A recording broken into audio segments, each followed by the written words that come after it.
सूरत जिले के औलपाड़ तहसील स्थित नघोई गांव में आज ग्राम पंचायत की उपचुनाव प्रक्रिया के तहत मतदान हुआ। इस मौके पर गुजरात सरकार के मंत्री मुकेश पटेल अपने परिवार के साथ मतदान करने पहुंचे।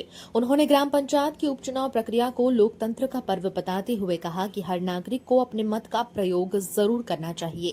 मंत्री मुकेश पटेल ने अपने मताधिकार का उपयोग कर जनता को भी मतदान के लिए प्रेरित किया।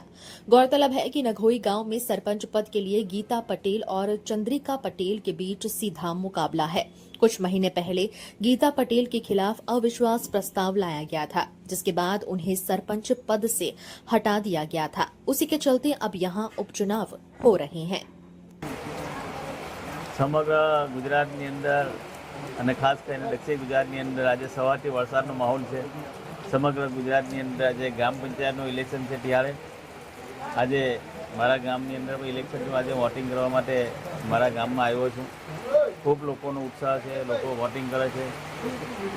આટલા વરસાદની અંદર પણ આજે જોવું છે અમારા દરેક લોકો દરેક ગામની અંદર ઇલેક્શન છે, વોટિંગ કરવા આવ્યા છે। અને ખાસ કરીને ઓલપાડની અંદર 18 ગ્રામ પંચાયતનું ઇલેક્શન હતું, તાલુકાની વાત કરું છું।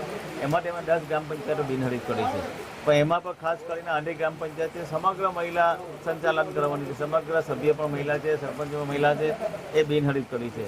સાથે સાથે 60 ગ્રામ પંચાયત એક મિની ભારત તરીકે ઓળખાય છે અને તમામ જ્ઞાતિના લોકો છે। 40,000 જેટલી વસ્તી છે અને 14 થી 15,000 જેટલું વોટિંગ છે।